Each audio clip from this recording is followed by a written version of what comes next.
आप इंदिरा गांधी हत्याकांड का नाम ले लीजिए, आप भंवरी देवी जी का नाम ले लीजिए, राजीव गांधी जी के जो हत्या हुई थी वो ले लीजिए, निठारी कांड ले लीजिए, गोधरा ले लीजिए, तंदूर कांड ले लीजिए, सब में जो है सर आप सबके साथ आपका नाम जुड़ा हुआ है। अब वो न्यूज़पेपर आ गया मर्डर है तो हम थोड़ी मान लेंगे कि ये मर्डर है। आपको लगता है कि आरुषि के केस में अगर मीडिया ट्रायल नहीं होता तो शायद वाकई जो था वो आ जाता?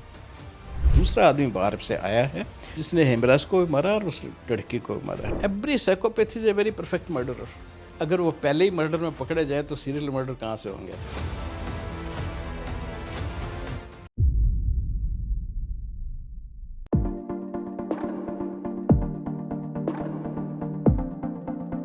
नमस्ते, बात रस में आप सभी का बहुत बहुत स्वागत है।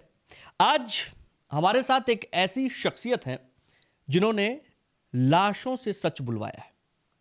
एक ऐसी शख्सियत जो पोस्टमार्टम टेबल में इस तरीके से काम करते हैं कि अदालत की सबसे बड़ी गवाही बन जाती थी। एक ऐसी शख्सियत जिन्होंने 1976 में फॉरेंसिक मेडिसिन में एमडी की डिग्री, पहली डिग्री प्राप्त करने वाले एम्स से वो हैं। 2000 से ज्यादा क्राइम सीन अपनी जिंदगी में हम लोगों ने सुने नहीं होंगे, उन्होंने उन क्राइम सीन्स को देखा है, साक्ष्य बटोरे हैं। आपको अगर मैं कहूं कि भारत में फॉरेंसिक साइंस की दुनिया में, फॉरेंसिक साइंस की बात कर रहा हूं, उस दुनिया में अगर किसी नाम को अथॉरिटी कहा जाए तो वो नाम है डॉक्टर टी.डी. डोगरा, एम्स के फॉर्मर डायरेक्टर और फॉरेंसिक एक्सपर्ट। सर, आपका बहुत बहुत स्वागत है, बहुत बहुत शुक्रिया आने के लिए। सबसे पहला सवाल तो यही है सर, आपने अब तक हजारों केसेस अपने आंखों के सामने देखे हैं, क्या मुर्दे कभी झूठ बोलते हैं? नहीं, मुर्दे झूठ नहीं बोलते। ये हो सकता है कि उनकी भाषा कभी हम समझने में समर्थ न हों, लेकिन वो झूठ नहीं बोलते। वो सब कुछ सच जो उनके साथ हुआ होता है वो बता देते हैं, चिल्ला चिल्ला के बता देते हैं। बस आपको समझ होना चाहिए उनकी भाषा समझने की। तो वो कुछ लोग, वो नेचुरली व्यक्ति से व्यक्ति फ़र्क पड़ेगा कि कितना एक आदमी वहाँ से इंफॉर्मेशन निकाल सकता है, लेकिन dead people do tell their story. Sir, 2000 से ज़्यादा क्राइम सीन्स जहाँ पे आप गए, आपने देखा, साक्ष्य बटोरे, चीज़ें की, और वहीं पे आप हज़ारों लोगों के साथ एक समझ लीजिए फॉरेंसिक लैब में जो है काम किया। कठिन क्या था? ऑन स्क्रीन जो क्राइम सीन है वो, या फिर जब उनके साथ आपने समय बिताया अपने पोस्टमार्टम हाउसेज में? वस्तुतः मुझे कठिन कभी कोई कुछ नहीं लगा। चैलेंजिंग भी नहीं लगा कभी। एक जो एक ज्ञान आप प्राप्त करते हैं, एक्सपीरियंस जब होता है, तो हर चीज़ को, ये मेरी आदत रही कि मैंने एकदम एक साधारण फ्लो की तरह उसको डील किया। क्योंकि चैलेंज किसी को मानेंगे अगर आप, तो ओवर इंटेलिजेंस हो जाती है, और उस ओवर इंटेलिजेंस में आपका इमेजिनेशन भी काम करने लगता है। जैसे मीडिया कभी कभी किसी केस से ओवर इंटेलिजेंस जब कर जाता है तो उसका बात का बतंगड़ बनता है, और फिर कैसी कैसी परिस्थितियाँ होती हैं शायद वह जानते हैं। तो इसलिए उसमें बिल्कुल आपको जो अपनी तन्मयता है, अपना जो एक बिल्कुल शांति है मन की, वो बनाए रखना बहुत आवश्यक होता है।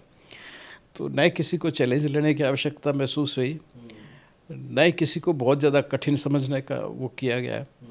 तो एक स्वतः प्रवाह में जैसे चलते हैं, आपको नॉलेज है, आपका एक्सपीरियंस है, और दूसरे लोगों की नॉलेज और एक्सपीरियंस को भी लेते हुए साथ में, क्योंकि आप कभी भी कंप्लीट नहीं हो सकते। ठीक है, पांचों उंगलियां मिलती हैं तो मुट्ठी बंद। तो वो क्या है कि सबका जो योगदान जो है उसमें बराबर रहता है, और उसमें ये भी नहीं होता, समझना होता उस वक्त कि मैं बड़ा हूँ, मैं ज़्यादा जानता हूँ, ये वो जानता है, सब बराबर जानते हैं। यही है, तो एक समन्वय बना करके हमेशा काम किया है मैंने। मैं 9th-10th में अपना अनुभव बताऊं कि मैं कभी 9th-10th में एक जगह पढ़ाई करता था, तो पोस्टमार्टम हाउस था, उसके पास से हम लोग को गुजरना पड़ता था। तो हम लोग उसके पास पहुंचने से पहले हनुमान चालीसा पढ़नी शुरू कर देते थे कि अरे भैया, इसमें से तो कुछ ना कुछ गड़बड़ होगी, कुछ ना कुछ निकल के आ जाएगा अगर हनुमान चालीसा। आपने तो हजारों मुर्दों के साथ पूरी पूरी रातें गुजारी हैं। क्या मतलब वो ऐसे लोग जो है पोस्टमार्टम हाउस से, शव से और इन चीज़ों से डरते हैं या चीज़ें सोचते हैं आप लोग क्या करते हैं सर? क्या माइंडसेट क्या रहता है? देखिए, जैसे आप कह रहे हैं वैसे ही मैं भी बहुत डरता था। अच्छा। बहुत ज़्यादा डरता था, और डरने के अलावा डिसलाइकिंग भी थी। हाँ। क्योंकि जब मैं एमबीबीएस कर रहा था तब मैंने कुछ पोस्टमार्टम देखे। हर एमबीबीएस हर डॉक्टर को देखने पड़ते हैं, खैर साल भर तक तो उनको डिसेक्शन ही करना पड़ता है अपने हाथों से। तो वो एक्सपीरियंस मेरे को, उस वक्त मैंने ये डिसाइड किया था कि मैं कभी दोबारा पोस्टमार्टम नहीं देखूंगा। ये मैंने निर्णय लिया था एमबीबीएस जब किया तो। ओह। लेकिन अब जैसा था, मैं एम्स में आया भी तो कभी मैंने सोचा नहीं था कि मैं फॉरेंसिक मेडिसिन में या पोस्टमार्टम करने के लिए वहाँ जा रहा हूँ। तो मैं तो चंगा भला अच्छा स्किन में करना चाहता था, लेकिन कुछ परिस्थितियाँ ऐसी बनी कि मुझे फाइनली फॉरेंसिक मेडिसिन में ही रहना पड़ा। लेकिन ये मेरा एक निर्णय रहा जिसमें मैं कहूँगा मेरे ग्रैंडफादर का बहुत बड़ा योगदान था, क्योंकि मेरे स्पिरिचुअल गुरु कह दो कुछ हुआ, मेरे ग्रैंडफादर साहब थे। मैं उनको बहुत मानता था। तो मैंने जब उनको बताया कि ऐसे ऐसे मेरा इंटरव्यू हुआ और उसमें मेरे पे थोप दिया गया है फॉरेंसिक मेडिसिन में करना पड़ेगा, तो वो बड़े हंसे और कहने लगे, भाई ये तो ऐसा हो गया कि मैं हनुमान जी बनाने चला था और तुम गणेश जी बन गए। लेकिन तो उन्होंने दो चीज़ें मुझे कही कि देखो, दो चीज़ें तो हमेशा याद रखना। एक तो जो काम है वो काम होता है, ठीक है, तुम्हारे हिस्से में जो अब काम आया है तुम उसको दिल लगा के करना, उसमें कभी किंतु परंतु नहीं होना चाहिए। दूसरा, उन्होंने मेरे को कहा कि देखो, तुम अब एक इतनी बड़ी इंस्टीट्यूशन में जा रहे हो और वहाँ रहोगे तो बहुत से लोग तुम्हारे पास उम्मीदें लेके आएंगे। कोई हो सकता है कि मेरे पेशेंट को दिखा दे, कोई व्यक्तिगत मदद, किसी को कभी निराश मत करना, इतना ध्यान रखना, बाकी सब ठीक है। और मैंने उनकी इन दो बातों को हमेशा फॉलो किया जीवन में। तो जैसा उन्होंने कहा भी, कभी किसी को निराश मत करना कभी भी। तो आज तक भी मैं किसी को किसी बात के लिए काम नहीं कह सकता। कुछ एक्सप्लेनेशन कुछ और करके उसको जो भी है आप करें। और दूसरा, जो काम उन्होंने कहा कि जो काम ले लिया हाथ में फिर उसमें तन मन से लग जाओ। तो डर कैसे खत्म हुआ आपने? हाँ, तो वही जब सोच लिया कि मैंने, करना ही करना है तो फिर क्या डरना है। सर अभी ये स्टार्टिंग है हमारे पॉडकास्ट की और ये इसमें इतनी अच्छी बात निकल कर आ गई। अभी आजकल की युवा पीढ़ी के साथ क्या है, लोगों बार बार लोगों को समझाया जाता है, अरे वो काम करो जहाँ पे तुम्हारा दिल लगता हो, जहाँ पे तुम्हारा मन लगता हो। भाई कई बार आपको वो काम मिलता है जहाँ आपका दिल नहीं लगता है, लेकिन अगर आप वहाँ पे उसको ईमानदारी से करने लगेंगे। देखिए, मेरा ये पक्का विश्वास था, जो जैसा मेरे ग्रैंडफादर ने सिखाया और मेरे फादर भी इसी में विश्वास करते थे कि काम जो भी है वो काम है, वो छोटा बड़ा अच्छा बुरा नहीं होता, है ना। तो उसको आपको ईमानदारी से और तन्मयता से करना है, और वो मैंने वही बस बात सिद्धांत में याद रखी।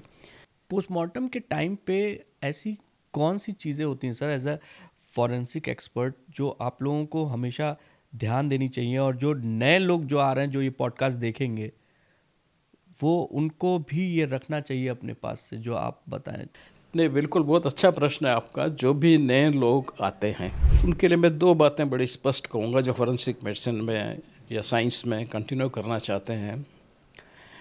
पहली बात तो यह है कि भाई ये कोई एक अकेले का फील्ड नहीं है, इसमें मल्टीपल डिसिप्लिन इन्वॉल्व होते हैं। कभी किसी से भी एडवाइस लेने में मत चूको, जहाँ भी आपको दिक्कत समझ में नहीं आती है, क्योंकि कोई व्यक्ति दुनिया की सब चीज़ें नहीं जान सकता, है ना। तो इसलिए दूसरे एक्सपर्ट्स के साथ में एक डायलॉग और एक ओपननेस समझने की और उनके साथ एसोसिएट होने की, वो बिल्कुल बहुत ज़रूरत होती है।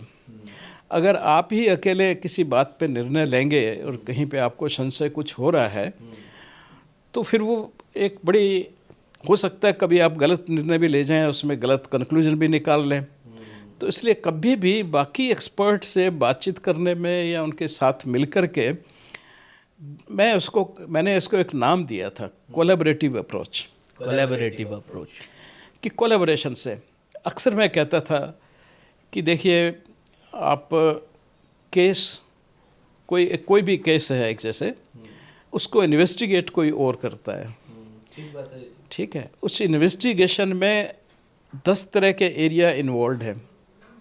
कहाँ फॉरेंसिक साइंस, कहाँ बैलिस्टिक, फॉरेंसिक साइंस में भी कहाँ बैलिस्टिक्स, कहाँ डीएनए, कहाँ पे डॉक्यूमेंटेशन, कितना सारा कुछ उसमें इन्वॉल्व है। इधर फॉरेंसिक मेडिसिन का भी वो है। तो मल्टीपल डिसिप्लिन्स उसमें इन्वॉल्व होते हैं। अब कोर्ट में आ जाइए आप, कोर्ट में जाकर के सारी चीज़ इन्वेस्टिगेशन ऑफिसर ने इन्वेस्टिगेट कर दी, वो देगा जाकर के पब्लिक प्रोसिक्यूटर को। पब्लिक प्रोसिक्यूटर मीन्स प्रोसिक्यूटर जो ऑन बिहाफ ऑफ पब्लिक, हमारे बिहाफ पे वो आदमी जो है केस करता है उस आदमी को, और वो ड्यूटी बाउंड है ये सिद्ध करने के लिए कि इस आदमी ने ये क्राइम किया है। क्यों किया है?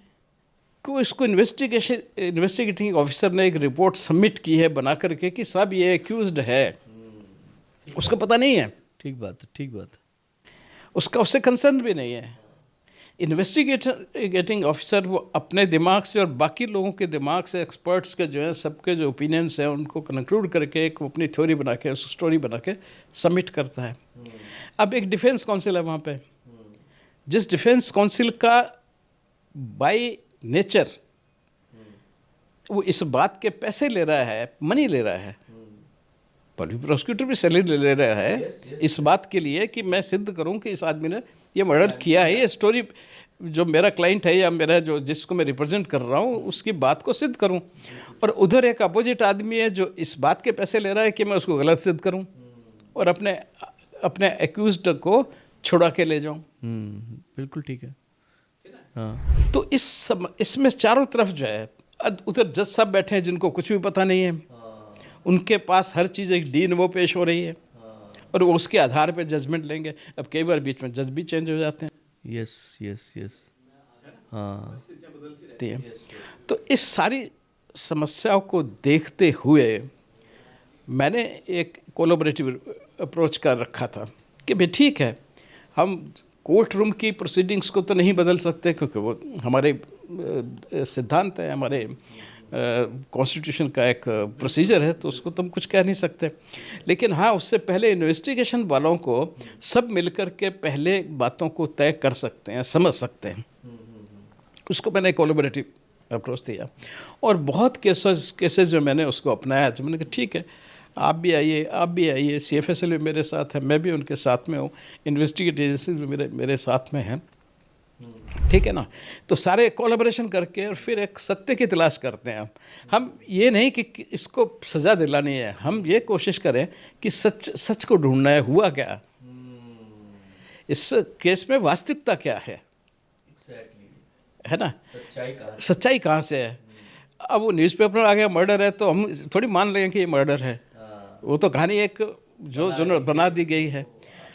तो उसके लिए बड़ी एक बहुत अच्छी संरचना की एक ज़रूरत होती है एक्चुअली, है ना। तो मेरे जितने भी केसेस थे उसमें सब में मैंने कोलैबोरेटिव अप्रोच से ही काम लिया।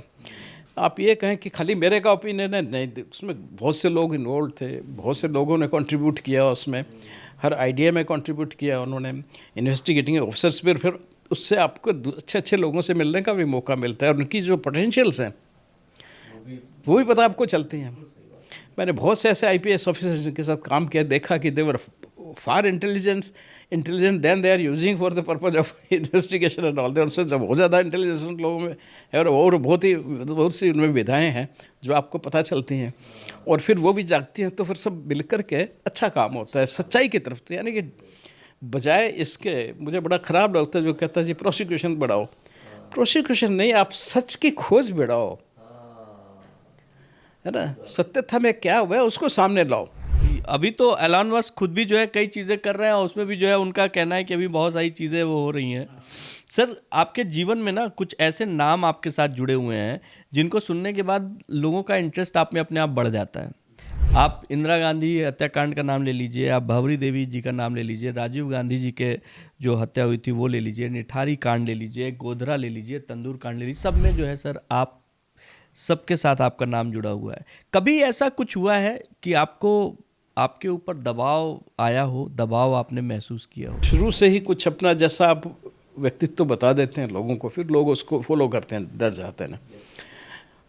किसी ने अगर कभी प्रयास किया भी तो वो जब डेटरेंट हो जाता है उसको कि भाई हाँ नहीं भाई ये बदलेगा नहीं, या इसका मतलब ये अप्रोच नहीं, लाइक नहीं। क्योंकि आप देखिए कोई भी आपसे मिलने आ रहा है, जब तक आप उसको सुनना नहीं चाहेंगे तब तक आपको वो सुना नहीं सकता, सही बात है ना।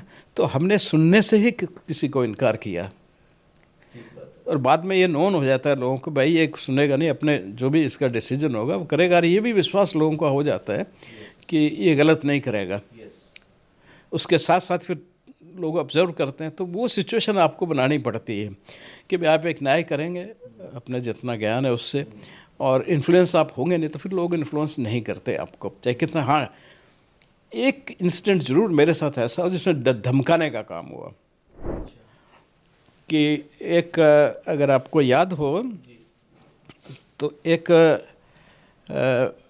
जू था एक्चुअली श्रीनगर में, टेररिस्ट ने कुछ यूरोपियन लोगों को पकड़ लिया था। अच्छा। उसमें से एक मिस्टर नाम उसका भूल रहा हूँ, शायद कास्ट्रो था, कुछ ऐसे नाम था, वो जू था।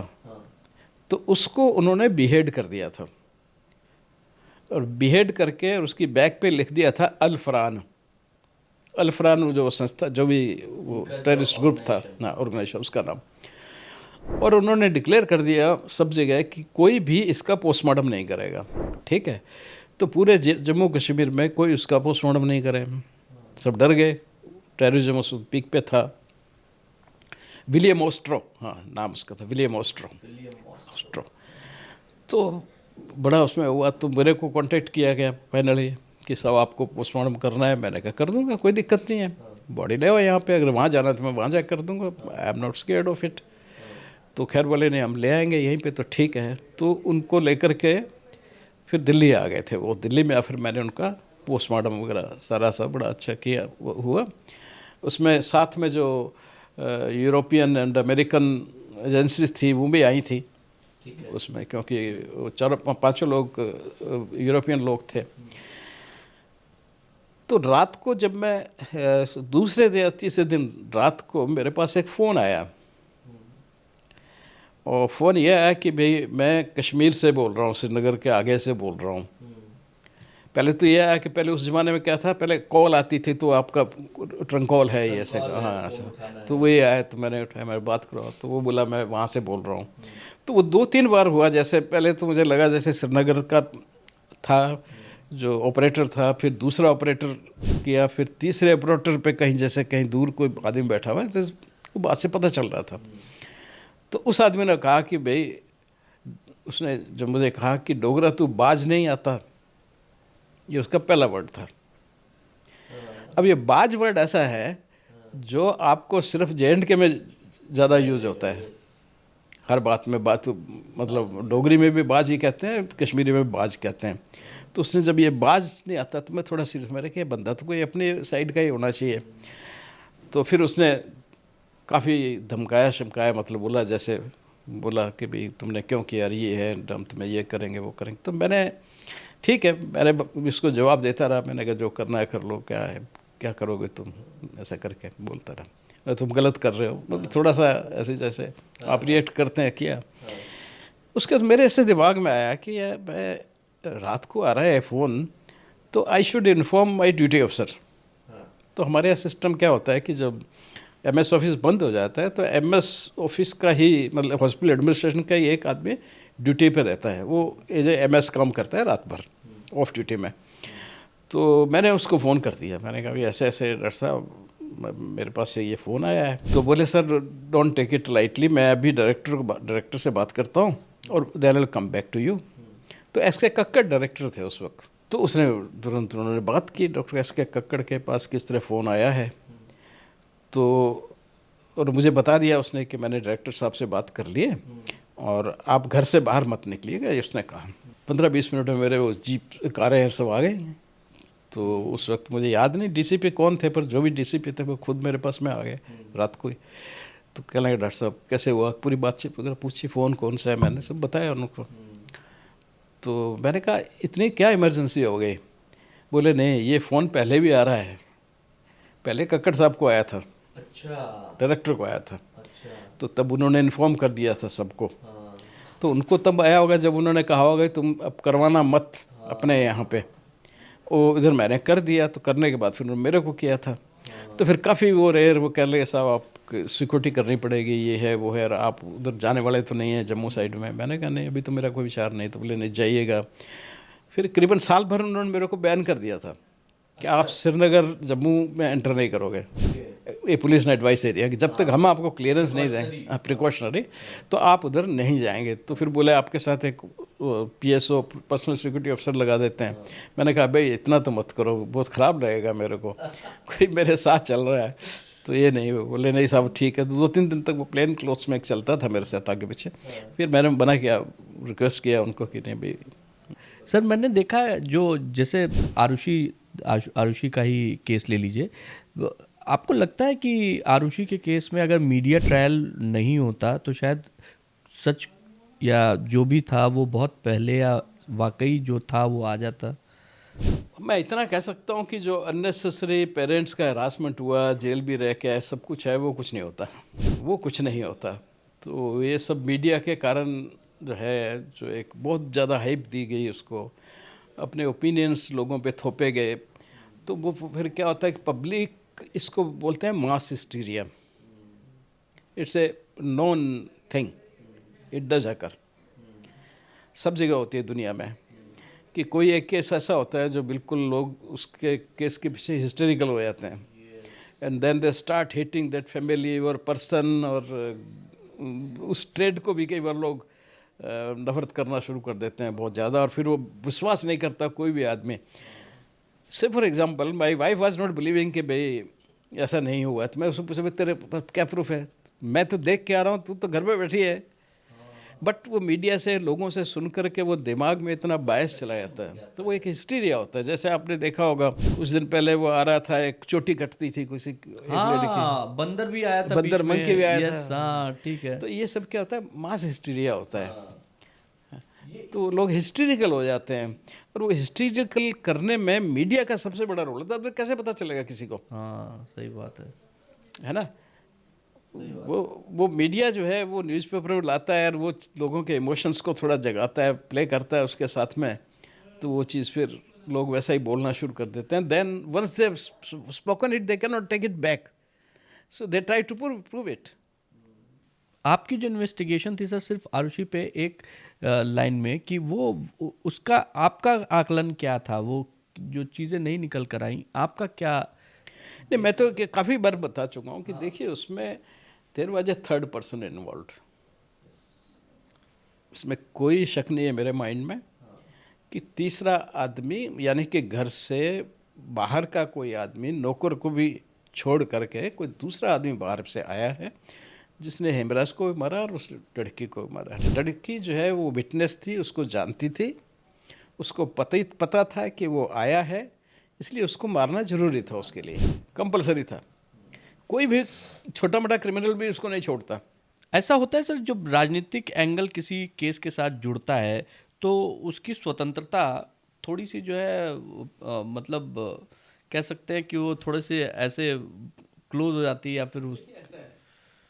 मेरे साथ तो ऐसा नहीं हुआ, इसलिए मैंने कहा ना कि मैं थोड़ा सा अपने आप को इंडिपेंडेंट रखने में ज़्यादा विश्वास करता हूँ। किसी की बात से कन्वींस होने के उसको कोई महत्व देने का ही मेरा विचार नहीं होता, इसलिए मेरे पे कभी इन्फ्लुएंस नहीं हुआ, टू बी वेरी फ्रैंक। लेकिन ऐसा ज़रूर मैंने देखा है, कुछ लोग केसेस के हिसाब से मैं देखता हूँ, आफ्टर ऑल जो फॉरेंसिक मेडिसिन एक्सपर्ट है या फॉरेंसिक पैथोलॉजिस्ट है, he is also a human being. तो उसमें वो सारी वीकनेस होती हैं जो एक आम आदमी में वीकनेस होती हैं। कभी कोई नाम कमाने के लिए या किसी और तरह से उसके विचार, अपने विचारों को, उसके विचारों को इन्फ्लुएंस हो सकता है, ऐसा देखने को मिल सकता है, और एक अननेसेसरी कंट्रोवर्सी खड़ी हो सकती है। जैसे कि वो एक पॉलिटिशियन थे, उनकी वाइफ की डेथ हुई, क्या नाम, जो केरला से है, शशि थरूर जी, की सुनंदा wife। पुष्कर। हाँ, सुनंदा यस। पुष्कर। तो जैसे मतलब अननेसेसरी हाइप और अननेसेसरी फिर उसका वो वो वही था सर जो नॉर्मली जो है क्या नाम है वो उस केस में था क्या सर, मतलब आपके हिसाब देखिए, से? उस केस में मैं हालांकि तब तक रिटायर हो चुका था, मैं left AIIMS, but even then मेरे को वो कागज़ देखने की अपॉर्चुनिटीज मिली थी। She was very unfortunate lady. She was suffering from systemic lupus erythematosus. अब वो 3 सिटीज़ के बीच में घूम रही थी, दिल्ली, त्रिवेंद्रम, दुबई। यहाँ के टेस्ट वहाँ पता नहीं, वहाँ के टेस्ट वहाँ पता नहीं। अच्छा, तीनों जगह मौसम अलग अलग था, तो उनका प्रेजेंटेशन सिम्टम्स का अलग अलग होता है। जैसे दुबई वाले डॉक्टर्स ने सबने लिखा हुआ था कि उसके वहाँ पे आते ही एरिथेमेटस पैच गालों पे अपीयर होते थे। वो SLE का बड़ा टिपिकल साइन था, क्योंकि जहाँ डायरेक्ट रेज सन रेज पड़ती हैं, लाइक दुबई जैसे जगह में, तो वहाँ पे जब आदमी एक्सपोज होगा SLE वाला, तो उसके वो एरिथेमेटस पैचेज आएंगे। और भी जो उनके सिम्टम्स वगैरह सारे, फीवर का आना और करना, वो सब थे। और सिस्टमिक लूपस एरिथेमेटस ऐसे भी हो रही है जो बहुत से ऑर्गन को इन्वॉल्व करती है ना। अब वो सारी जब रिपोर्टें इकट्ठी आप एक साथ देखते हो तो आप डायग्नोस कर लेते हैं उसको, लेकिन हिस्सों में अलग अलग देख रहे हो तो देख रहे हो उसको, डायरिया का जो भी उस सिम्टम्स, कार्डिनल सिम्टम्स हैं SLE के, वो सारे उसके उनके कागजों में थे, लेकिन वो 3 भागों में। ओके, हाँ, तो इसलिए जो है सही, इसलिए वो कोई भी उसको प्लेस नहीं कर पाया कि साहब ये सिस्टमिक लूपस एरिथेमेटोस इसको है और उससे इनकी डेथ हुई है। मोस्ट प्रोबेबली जो, क्योंकि मैंने ऑटोप्सी देखी नहीं है, मैं रिपोर्ट ज़रूर उसको देखी थी जब हुआ था, तो क्योंकि मेरे को कुछ पुलिस वालों ने कंसल्टेशन लिया था उसके लिए, तो मैंने कहा ये तो नेचुरल डेथ है, ये नथिंग, कोई ऐसी बात है नहीं, तो ये कह के मैं चला आया था। लेकिन बाय दैट टाइम मैंने ऑफिस छोड़ चुका था, इसलिए कोई ओपिनियन राइटिंग देना मैंने ठीक नहीं समझा था और दिया भी नहीं ऐसा। लेकिन अभी यह है कि एक नेचुरल डेथ जो है वो इतनी बड़ी पर्सनालिटी, तो वो इतना बड़ा इशू बन गया। It used to be front page news, media trial भी हो गई, सब कुछ हो गया, सब सारा कुछ। तो ये सब क्या है कि आई थिंक भाग्य की बात है। हमको एक चीज़ और समझना है सर, 40 सालों में आपने जितनी रातें मुर्दे लोगों के साथ बिताई हैं, शायद अपने परिवार के साथ बिताई होंगी। अतिशयोक्ति ना हो तो मतलब मैं जो, क्योंकि अब क्या पारिवारिक जीवन होता है एक आम आदमी का, उसका प्रभाव पड़ा है सर? आप एज अ फॉरेंसिक एक्सपर्ट काम करने की वजह से परिवार को, आपके बच्चों को, पत्नी को समय देना? देखिए, थोड़ा बहुत तो होता है। बच्चे खास करके जो है, मेरे बच्चे अब तो बहुत बड़े बड़े हैं, तो कभी कभी वो अभी कहते हैं मेरे को कि पापा आपने तो कभी हमें समय नहीं दिया।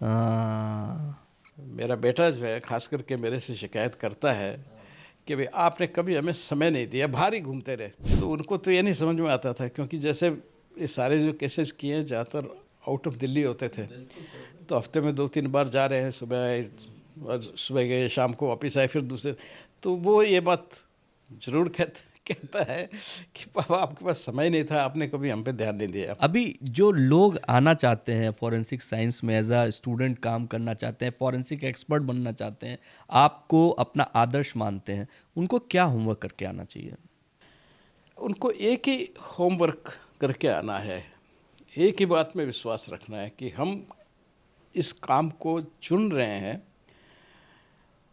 और इसको बिल्कुल ईमानदारी के साथ में हमने करना। आई टेल यू, इससे अच्छा कोई काम हो नहीं सकता।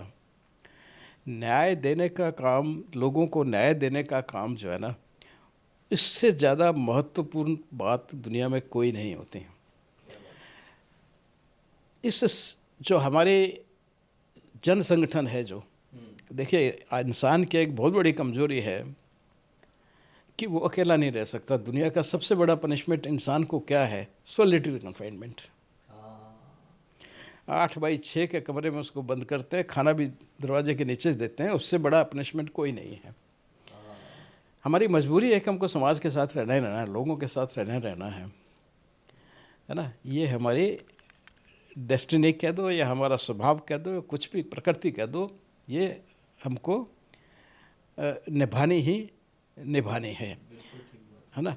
तो इस समाज को संगठित रखने के लिए, इसलिए देखिए थोड़ी सी मैं अलग बात पे जा रहा हूँ कि कृष्ण भी गीता में कहते हैं कर्म मैं किस लिए कर रहा हूँ, इस समाज को संगठित रखने के लिए। तो समाज को संगठित रखने के लिए दो चीज़ें बहुत प्रिंसिपल हैं, रादर 3 पिलर माने गए हैं समाज को संगठित करने के, एक साथ रहने के 3 पिलर हैं। एक पिलर नंबर 1 है कंपैशन, प्यार, कंपैशन।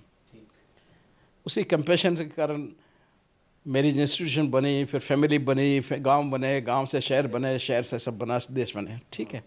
तो नंबर 1 होता है कंपैशन, इक्वलिटी,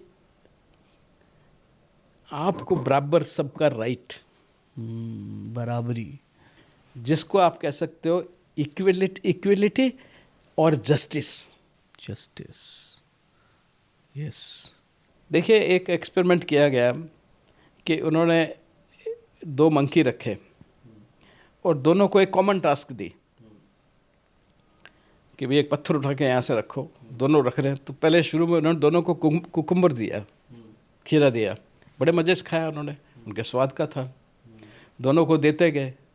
थोड़ी देर बाद उन्होंने कुकुम्बर को चेंज कर दिया, या रिवर्स यूँ कर दीजिए, पहले अंगूर दिया फिर कुकुम्बर दिया। तो अब जो क्या हो रहा है कि जिसको कुकुम्बर नहीं, कुकुम्बर की जगह आप कुकुम्बर दे रहे हो पर दूसरे को आप अंगूर दे रहे हो, तो वो खाने से मना कर देता है। भाई काम तो मैंने वही किया, उसको अंगूर दे रहे हो और मेरे को वापस कुकुम्बर मैं नहीं खाऊंगा, फेंक देता है। वो एक बड़ा अच्छा इस पर वीडियो है, मेरे कहोगे तो मैं आपको भेज दूंगा, यू कैन शो पीपल। ठीक है, ये साइकोलॉजी का एक एक्सपेरिमेंट है बहुत बड़ा, कि आदमी ही नहीं जानवर भी, एनिमल किंगडम भी इक्विटी की बात करती है, जस्टिस की बात करती है कि भाई उसको उसी काम के आपने मेरे को कुकुम्बर दे रहे हो, उसको आप अंगूर दे रहे हो, मैं नहीं खाऊंगा। तो ये जस्टिस का प्रिंसिपल जो है ना, पूरी की पूरी कायनात में कह दो, या पूरे के पूरे जो सृष्टि के जितने जीव हैं उन सब में है, नेचुरल वे में है। तो इसलिए जस्टिस देना सोसाइटी को बहुत आवश्यक है, आप उस जस्टिस को आगे बढ़ा रहे हैं। तीसरा होता है मॉरल प्रिंसिपल्स। ये 3 स्तंभ हैं। अगर मॉरल प्रिंसिपल्स नहीं है लोगों के, जो आज जैसे आजकल हम देख रहे हैं जैसे मॉरलिटी का ख़त्म होता जा रहा है ना। देखिए मेरे फादर मुझे को ये सिखाते थे कि भाई देख, किसी की बेइज्जती करना, या अरे हमारा तो गाना था जो गांधी जी गाते थे, क्या परमार्थ का गाना जो था, हम तो लोग परमार्थ में विश्वास करने वाले लोग थे। हाँ, पीर पराई जाने रहे। और वहाँ पे आज ये सिखाया जाता है, hell with, I don't care about anybody, I will do it for my pleasure. It's antithesis. आज हर आदमी मेरे को हर रोज कम से कम 3-4 बार देखने को, पढ़ने को मिल जाता है व्हाट्सएप पे या इस पे जितने सोशल मीडिया की चीज़ें हैं, जिसमें कहता है hell with, I don't bother about others, I care what benefits में। ये एंटीथेसिस है, this is against our morals.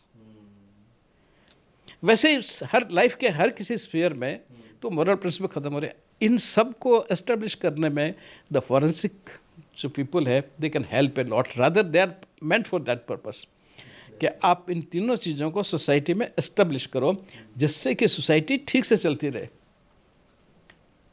क्या बात है ना, that is the purpose. Otherwise क्या जरूरत थी पुलिस की, आर्मी की, ये सब ने इतना तामझाम खड़ा किया, और कितना बड़ा खर्चा है जजेस की। हम जजेस को रेस्पेक्ट, कितनी रेस्पेक्ट देते हैं, why we give the respect? Because they are responsible for the justice in society. So societies last as long as justice is there. Society lasts as long as moral principles are there. Societies last as long as compassion is in existence.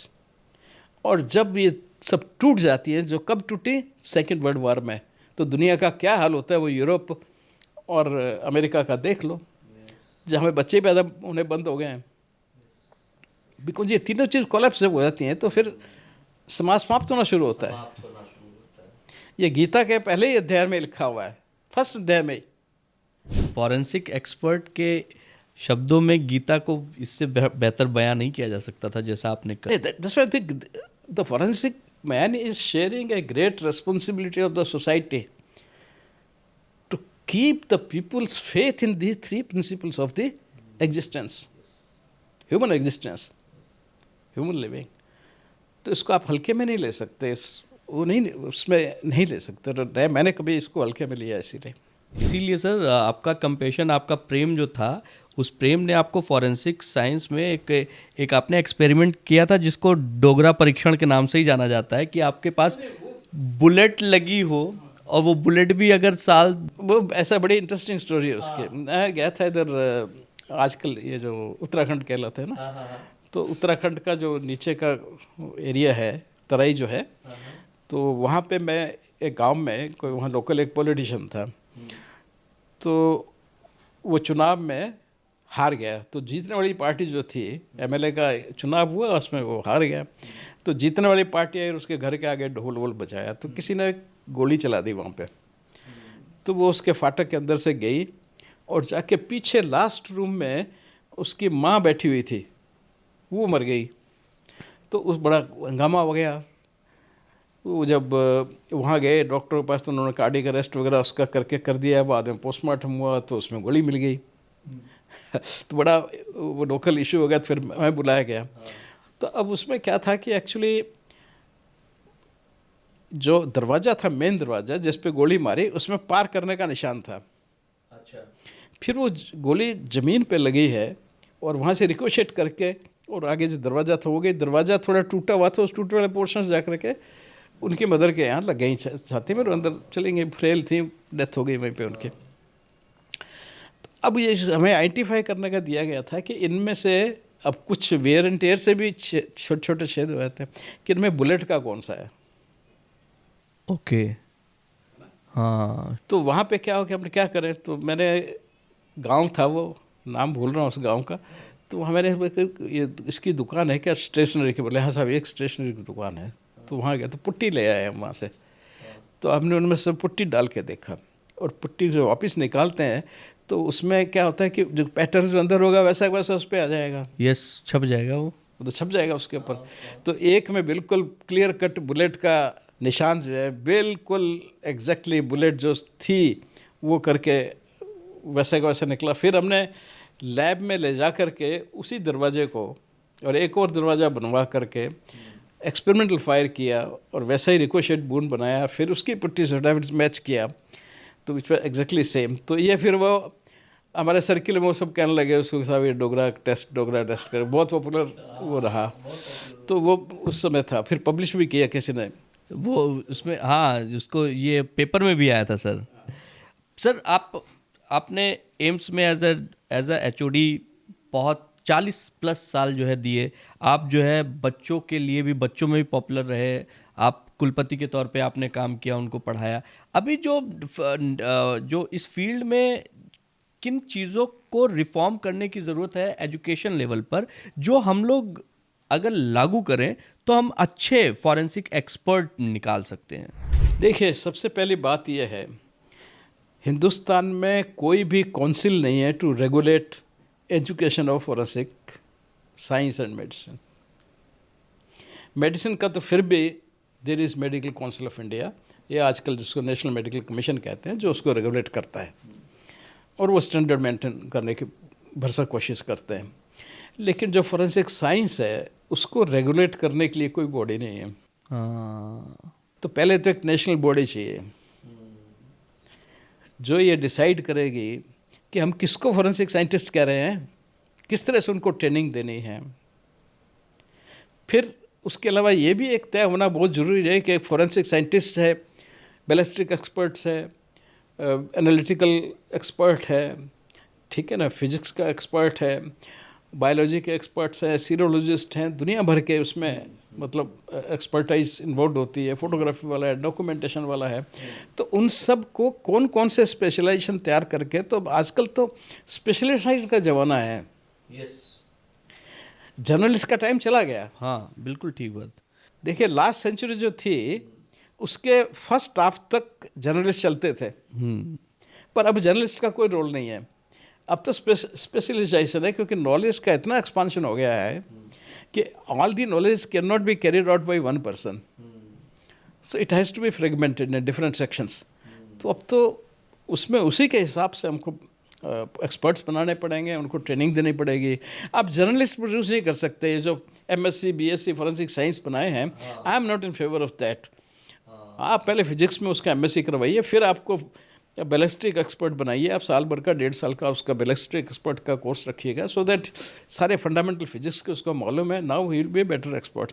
ऐसे chemistry का है या analytical chemistry में है, उसको जो toxicology laboratory है या एडिक्शन की लेबोरेटरी है, ठीक है ना, ड्रग ऑफ एडिक्शंस की लेबोरेटरी है, वहाँ पे उनको रखिएगा। तो लाइक दैट ट्रेनिंग को रीशेड्यूल करने की बहुत आवश्यकता है और इसको रेगुलेट करने की भी बहुत ज़रूरत है। तो there is no regulatory authority in India so far. अभी तो जिसके मन में आ रहा है वो एक नेशनल फॉरेंसिक साइंस यूनिवर्सिटी बनी है यहाँ पे अहमदाबाद में। अब वो 26 जगह उन्होंने अपने खोल दिए हैं centre, and they are claiming कि 32,000 के करीब वो एक्सपर्ट्स प्रोड्यूस करें। But what kind of experts we are going to produce and in what area and what, कितनी नंबर। अदरवाइज आपने डिग्री तो दे दी, उसको जॉब नहीं मिलेगा तो फिर क्या करेगा वो।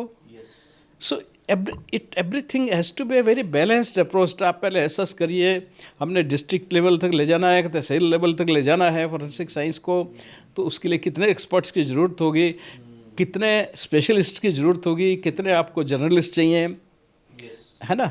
सो that all is required to be dissected well and well thought upon, and then you should decide regarding the education. Yes, absolutely right sir, है ना। करेक्ट। तो वो जब इसका कोई हमारे यहाँ किसी भी फील्ड में हिसाब किताब नहीं है कि हमको किसके कहाँ किस चले, तो प्राइवेट भेड़ चाल चलेंगे, चलते जाएंगे, हम नंबर प्रोड्यूस करते जाएंगे, बट दे डोंट थिंक उन बच्चों का होगा क्या, है ना। वो एंथुसियाज्म में यूनिवर्सिटी को तो पैसा मिल रहा है, वो कुछ भी कोर्स स्टार्ट कर देंगे। बड़ी हाई फीस रखी होती हैं खास करके प्राइवेट यूनिवर्सिटीज़ में, है ना, और they charge fee and all that. अच्छा, पेरेंट्स बेचारे हैं बड़ी उम्मीद से कि मेरा बेटा ये करेगा, और उसका इस तरह से सपने देखते हैं, बच्चा भी सपने देखता है, पेरेंट्स भी सपने देखते हैं। सपने क्या, this is need of life. हाँ, ये तो ज़रूरी है, क्या जरूरत है, एम्प्लॉयमेंट इज नेसेसरी। तो वो बड़ा एक बैलेंस्ड, मैं कोई फॉरेंसिक साइंस के भी उसमें नहीं कर रहा, इन जनरल एवरीवेयर, चाहे वो डॉक्टर हैं, चाहे वो इंजीनियर्स हैं, वो हर चीज़ का देखिए। आप क्या USA और ब्रिटेन और ये सब क्या सब इंडिया से इंपोर्ट करते हैं लोग? Do you think they can not produce so many doctors, और they can not have universities like that? They can have, पर उनका साथ में ये भी है कि यार अपना खर्चा बचाने के लिए कुछ बाहर के लोगों को, टैलेंट को यहाँ पे इन्वाइट करो।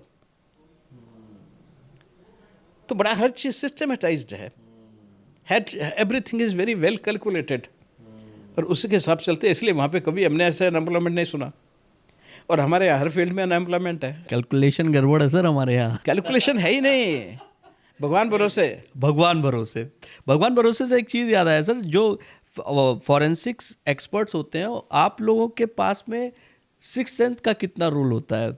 बहुत ज़्यादा रोल था। देखिए, एक गट फीलिंग की बात की आपने, थोड़ी देर पहले भी बात की गट फीलिंग की।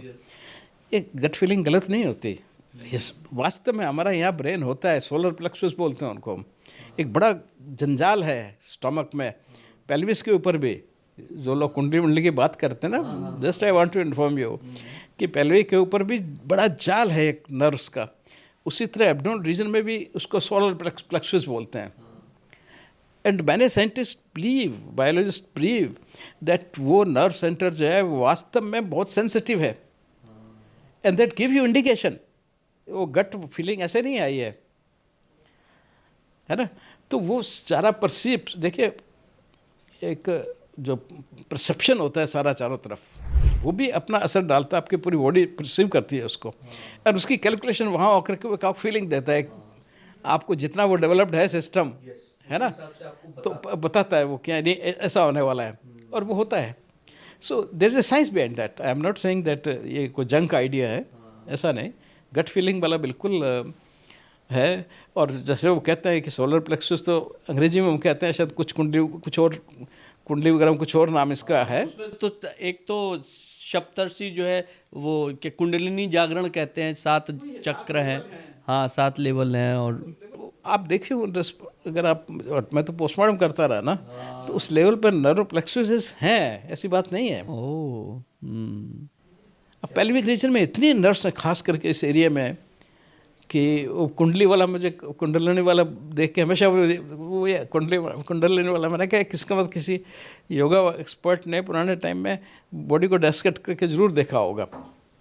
That's why he think that इतना बड़ा नर्व्स का यहाँ प्लेक्सस पड़ा है तो कुछ यहाँ पे रहस्य है। सिक्स सेंस सर, कई बार जो है आपके कभी कोई ऐसा इंसिडेंट हुआ हो जहाँ पे आपने बहुत तगड़ा यूज उसको महसूस किया हो कि यार गट फील जो है मेरी ये कह रही है कि ये चीज़ ऐसे नहीं ऐसे हो। देखिए, दो फीलिंग होती है इसमें, मुझसे बहुत बार होता रहा, मतलब मैं कोई एक इंस्टेंस बता नहीं सकता, बहुत बार मुझे गट फीलिंग, अगर मैं बताऊं तो सीन ऑफ क्राइम पे खास करके जाने के बाद मुझे एकदम गट फीलिंग पहले आती थी कि यहाँ ऐसे होना चाहिए, और जो कभी गलत नहीं निकली।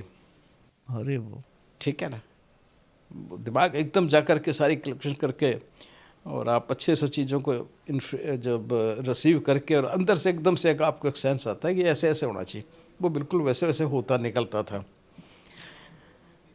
देखिए, पहला जब मैंने केस किया डमी एक्सपेरिमेंट में, तो मेरे साथ में एक IPS ऑफिसर थे, बहुत इंटेलिजेंट IPS, RC अरोड़ा, तो CBI में थे वो, उस वक्त से डिप्टी डायरेक्टर या कुछ जॉइंट डायरेक्टर होंगे, मतलब काफ़ी पुरानी बात है, लेट 70s के हो गए। तो वहाँ पे जैसे ही हम पहुँचे तो एक उसमें क्या था, एक लड़का था जो एक मंजिल पे, काफ़ी हाई राइज बिल्डिंग थी, उस पे चढ़ा और उससे नीचे कूद गया, और कूद के उसने सुसाइड कर लिया। और जब गिरा वहाँ पे, वो बिल्डिंग्स को 22 फुट दूर गिरा, और उसके फादर जो है वो बड़े वहाँ के लोकल एक पॉलिटिशियन थे, साउथ इंडियन थे, पॉलिटिशियन थे, और वो अपने जब मेयर का इलेक्शन होना था, तो मेयर के इलेक्शन के लिए जब वो अपनी एप्लीकेशन डाल रहे थे, तभी कोई आके बताता है कि साहब आपके बेटे की डेथ हो गई। अब ये वहीं पेन छोड़ देता है और भागता है, एक ही बेटा था उसका, तो वहाँ पे आ जाता है, देखता है तो 22 फुट दूर पड़ी है, तो ये है, तो खैर सब हो गया, पोस्टमार्टम वगैरह, ऑटोप्सी रिपोर्ट हो गई, लेकिन उसके दिमाग में बैठ गया, किसी ने बैठा दिया है या खुद बैठ गया कि मैं जब साइन कर रहा था तभी मुझे आके इन्फॉर्मेशन दी जा रही है, इसका मतलब there is somebody who never wanted me to become mayor, तो इसलिए उसने मेरे बेटे को मार दिया सो दैट मैं फॉर्म सबमिट नहीं कर सकूं। अब आइडिया से ऑब्सेस हो गया। तो ऐसा होता है कि एक बार जो आदमी इन आइडिया से ऑब्सेस्ड हो जाते हैं, उनको निकालना बहुत मुश्किल होता है। They go on fighting 10 years 20 years life long. मैंने ऐसा भी बंदा देखा है जिसका केस बंद हुआ, सरदार जी थे इसी तरह से अपने बेटे के बारे में, और वो उनकी डेथ के बाद ही वो केस बंद हुआ, तो उसके दिमाग में वैसे ही आ गया था। तो करते करते वो CBI, इसीलिए हम गए थे बॉम्बे। तो जैसे मैं सीन पे गया वहाँ पे, तो मेरे एकदम से दिमाग आया कि डमी टेस्ट करो, ये सब बताएगा, डमी से बताएगा। तो फिर मैंने उनको RC अरोड़ा साहब को कहा, तो बोले ठीक है करते हैं हम बंदोबस्त। तो फिर डमी बनाई गई, उसी के वेट की, साइज़ की, सारे जो पॉइंट होते हैं हम बताया। तो बॉम्बे में इतना डिफ़िकल्ट नहीं था, क्योंकि फिल्मों के लिए डमी में बनाने वाले बहुत लोग मिल गए, वहाँ पे एक्सपर्ट्स लोग मिल गए, तो बना दिया। और जब हमने उससे फादर को कहा कि चलो, वो खुद नहीं कूदा, किसी ने फेंका, आप जिस तरह से चाहते हैं उसी तरह से फेंको। हालांकि हम डमी इस तरह से बनाई थी कि वो नीचे गिरने पे आकर के भी ज़्यादा नुकसान नहीं हो, प्लास्टिक की चीज़ें डाली थी, तो दोबारा हम उसको रीयूज़ कर सकें। तो वो ले गया ऊपर, जाके उसको अकेले छोड़ा। मैंने कहा मैं भी साथ नहीं रहूँगा, शायद तुम बाद में कहोगे जी आपने ऐसे कहा वैसे कहा। उसने बिल्कुल होमिसाइड की तरह फेंका, तो डमी वहीं गिर रही। जब उसने सुसाइड की तरह, पहले हमने कहा फेंको, तो उसने बिल्कुल सुसाइड की तरह जैसे बना के ऐसे डाल दिया बिना किसी प्रेशर के। वो फर्स्ट इंस्टेंस में ही बॉडी आके वहीं चली गिरी जहाँ पहले गिरी थी, वहाँ पे उसने क्रॉस किया हुआ था लाल रंग से, और हमने उसका वीडियो बना लिया था। तो फिर उसको वीडियो दिखाया, तो हुआ क्या है, क्यों गिरी है। तो वो जब 6ठी फ्लोर पे आती है बॉडी, तो वो समरसॉल्ट लगा देती है, समरसॉल्ट जाती है, उसकी डिस्टेंस दीवार से बहुत बढ़ जाती, और आके 22 फीट दूर ही गिरी, वही उसी पॉइंट पे गिरी जहाँ उसने क्रॉस किया हुआ था। फिर वो गया, वो डाउट कर रहा था चौकीदार को, चौकीदार से उसने माफ़ी मांगी और बिल्कुल सेट राइट हो गया। तो ये इंट्यूशन की बात जो बता रहा हूँ कि इस तरह से एक इंट्यूशन आपको होता है कि नहीं यार ये ऐसा करो, ये इसको एक्सप्लेन कर देगा, तो बिल्कुल एग्जैक्टली ऐसे। फिर बाद में हमने उसकी मेंटल कंडीशन का बताया, उसने सारे पेपर छोड़े हुए थे, वो कारण भी पता चला, हमने साइको एनालिसिस किया उसका सारा जो है क्लासमेट्स का, टीचर्स का, उसकी फैमिली का, कि भाई वो खुद बहुत बड़ी फैक्ट्रियाँ थी उसके, and he wanted his son to be engineer, उसमें कैपेसिटी थी नहीं, तो वो उसको काफ़ी ह्यूमिलेट करता था, प्रेशर रखता था, तो उस प्रेशर के कारण ही कमिटेड सुसाइड। पेपर अपना मैथमेटिक्स का खाली, बाकी सारे पेपर खाली छोड़ के आया था, कॉपियाँ निकाली गई और वो उस दिन लास्ट पेपर था उसका मैथमेटिक्स का, तो सारी कॉपियाँ उसकी खाली थी। तो एवरीथिंग कोरिलेटिंग, फिर साइकोएनालिसिस से सब निकला कि was having depression like that. तो ऐसे इंट्यूशन तो हर जगह काम आता है। सर ये आपने फिल्मों की बात की, मुंबई की बात की, एक चीज़ मेरे दिमाग में आ रहा है कि आप सीआईडी देखते हैं, सीआईडी टाइप की एक्चुअली कुछ ऐसे क्राइम फिक्शन जो है सीरियल्स हैं, चीज़ें हैं, उसमें जो फॉरेंसिक एक्सपर्ट दिखाते हैं, जो चीज़ें दिखाते हैं, वो बहुत कॉमेडी की तरह लगती हैं। मतलब ऐसा दिखाते हैं कि जैसे ये बहुत इम्पोर्टेंट ऐसा वैसा, उसके बाद फिर वो उन सीरियल्स को देख के हंसी आती है। पता नहीं आपने सीआईडी नहीं देखा कभी? आपके पास समय नहीं होता होगा। समय रियली ठीक कह रहे हो, इसलिए मैं टीवी पिक्चर मुझे कभी ध्यान ही नहीं है मैंने देखी, और टीवी भी मैंने कभी नहीं देखा। इसको सीरियल तो कोई कंटिन्यू देख ही नहीं सकता, ऐसे आदत हो गई है। अगर रास्ते में कहीं एक्सीडेंट दिख जाता है, मैं खुद अपना पर्सनली बताऊं, तो घर जाके भोजन करने का मन नहीं करता है। आप पोस्टमार्टम करके कैसे भोजन करते होंगे? देखिए वो एक, जब आप उसको काम समझते हो ना, you see question is it's your mind frame है, अपने आपके मस्तिष्क का ये एक फ्रेमिंग है ना। तो वो जब आप रोज़ कर रहे हैं, करते करते करते आपका जो है फिर वो एक वर्क की तरह आपको दिखाई देता है ना। You see only problems in that and how you have to resolve it, तो बाकी जगह ध्यान जाता ही नहीं।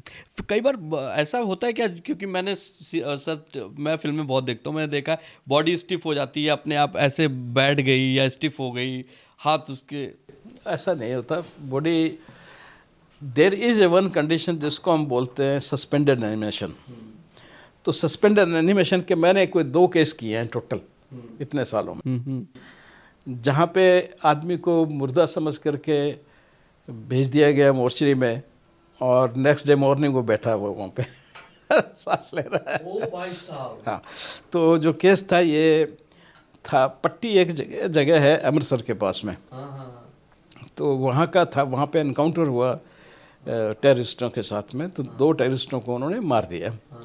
मार के हॉस्पिटल में ले आया, एक मल्टीपल बुलेट्स वगैरह लगी थी, दोनों को हॉस्पिटल में डेड डिक्लेयर कर दिया गया। तो फिर उसके बाद में उन्होंने मोर्चरी में रख दिया। मोर्चरी में सुबह जब उन्होंने दरवाज़ा खोला, देखा तो एक बैठा हुआ है। बाप रे बाप, हार्ट अटैक आ जाए कोई। तो वो एकदम घबरा के गया, सारे डॉक्टर इकट्ठे हो गए, देखा तो वो तो जिंदा हो गया है। तो मतलब शॉक में चला हो गया। सस्पेंडेड लाइफ हो जाती है कभी, फिर सस्पेंडेड एनिमेशन टर्म दिया गया, यूज़ किया गया है कि कुछ देर के लिए उसका हार्ट वार्ट सब बंद हो जाता है, कोई चीज़ परसिवेबल नहीं होती, life remains as a extent and then, and फिर बाद में थोड़ी देर वापस ही may come back to life. तो दिस इज नॉन फिनोमेना, तो उसी का था वो। तो फिर उन्होंने उसको IV ड्रिप वगैरह भी दी और एम्बुलेंस में डाल के अमृतसर ले जा रहे। बड़े ऑफिसर्स ने कहा होगा भाई अमृतसर ले जाओ उसको। तो अमृतसर में जब जा रहे थे तो रास्ते में फिर मर गया वो, ऐसा पुलिस ने कहा, पर लोगों ने कहा नहीं पुलिस ने मार दिया है उसको। इसलिए फिर मेरी ज़रूरत पड़ी CBI को कैसे गया, फिर मैं वहाँ पे गया, सब देखा था किया। तो सब वास्तव में सस्पेंडेड एनिमेशन, उसका सारे डॉक्यूमेंट्स वगैरह सब जो है तो उसको हुआ था, and he become alive after that, and then he was being taken to Amritsar, और रास्ते में फिर उसकी डेथ हो गई, ऐसा पुलिस वालों ने फिर उसे बताया था। तो वो ऐसा ही हुआ था एक्चुअली। लेकिन हाँ, ये कभी कभी होता है। अदरवाइज थोड़े बहुत स्लाइट मूवमेंट जो होते हैं ना, वो राइगर मोर्टिस आती है, तो उससे थोड़ा बहुत उंगलियां फ्लेक्स हो सकती हैं, थोड़ा कोई हल्का सा वो होता है, उसमें कोई ऐसी बात नहीं होती कि लाइफ वापस आती है। बिकॉज मसल्स जो हैं हमारी, ये इनर्ट हो जाती है डेथ के बाद, तो थोड़ी स्लाइटली कभी कभी कॉन्ट्रैक्ट भी हो सकती हैं। तो जैसे सीधा है हाथ तो थोड़ी ये मुड़ सकती हैं, ये ऐसा ही, बाकी कोई ऐसा नहीं। एक फिल्म देखी मैंने थे परफेक्ट मर्डर। क्या परफेक्ट मर्डर टाइप की कोई चीज़ होती है? क्योंकि नॉर्मली लोगों को वो हीरो अगर जो है मर्डर करता है तो लोग कहते हैं भैया ये तो बहुत कमाल। जो साइकोपैथिक मर्डर होते हैं ना, वो परफेक्ट मर्डर ही होते हैं। आप अगर जो ये जो सीरियल मर्डर्स वाले होते हैं, अगर वो पहले ही मर्डर में पकड़े जाए तो सीरियल मर्डर कहाँ से होंगे? Why we call them serial murders? Because already they have killed 10-20 people and now they are caught. और जब भी पकड़े जाते हैं वो इतने परफेक्ट होते हैं कि कभी अपनी गलती से नहीं पकड़े जाते, they are found accidentally. well accidental mistakes होती हैं उनसे जिससे वो पकड़े जाएंगे, अदरवाइज उनकी प्लानिंग बहुत परफेक्ट होती है। Every psychopath is a very perfect murderer. इसलिए कभी उसको सिद्ध करना बड़ा मुश्किल काम होता है, बिकॉज जो साइकोपैथिक पर्सनैलिटी है उसमें इमोशंस बिल्कुल नहीं होते। देखिए, दो चीज़ें होती हैं इंसान में जो उसको डिस्टेबलाइज करती हैं, एक तो इमोशंस और एक रिमोर्स। आपने को गलत कर दिया, तुरंत आपको पश्चाताप होता है। इस आदमी को न तो रिमोर्स होता है न पश्चाताप होता है। दिखाने को बहुत दिखाएंगे, दिखाने को आपके साथ बात करते करते रोने लग जाएंगे, अब प्रैक्टिकली आंसू आंखों में आ जाएंगे, बहने लगेंगे, तो ऐसा लगेगा, लेकिन अंदर कुछ नहीं होता। So these people, since there is no remorse and there is no emotions, emotional disturbance नहीं होता, so they do things very coolly. आप या मैं नहीं कर पाएंगे। आप मर्डर कर रहे हैं, बीच में कोई आ जाएगा तो आप उसको कंसील ही नहीं कर सकते। वो बड़े आराम से खाट के नीचे थोड़ा सा कर देगा, थोड़ा सा ये बिस्तर का वो चादर नीचे ऊपर कर देगा, उसको बैठा के बिठाएगा, हाँ भाई कैसे क्या चाय पीनी है, चाय वाय लाएगा, बिस्किट लाएगा, सब खिलाएगा पिलाएगा, सब भी मार के बंदा उसने एक नीचे रखा हुआ है, he is not disturbed at all. या काट के फ्रिज में रखा हुआ उसने, मुझे कई आजकल देखने को मिलते हैं ना टुकड़े टुकड़े के, तो they all have a psychopathic element, they are not normal people. तो इसलिए इमोशंस न होने के कारण किसी तरह से उनकी व्यक्तित्व में डिस्टर्बेंस नहीं आता।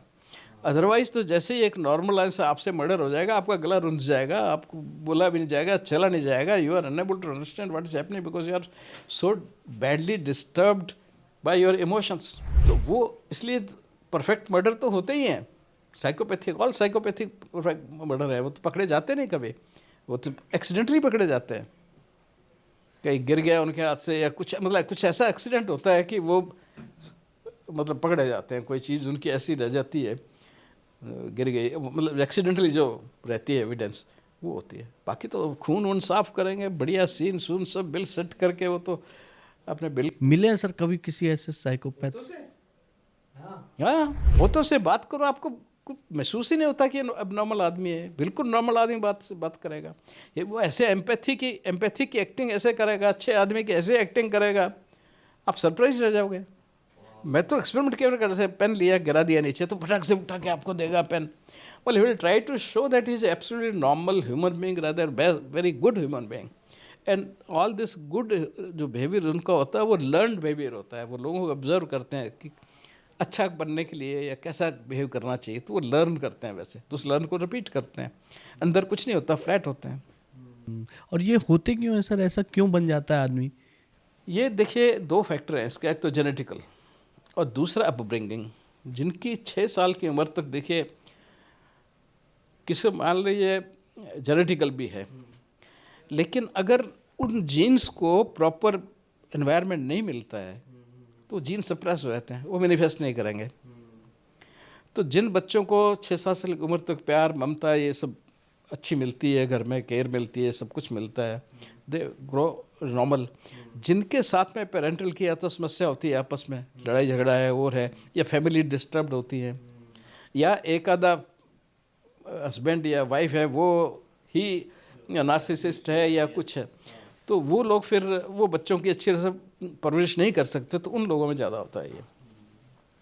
तो 3 कंडीशन में जनरेशन खराब है, नार्सिसिज्म, साइकोपैथ एंड सोशियोपैथ। तो ये तीनों बड़े डेंजरस हो जाते हैं।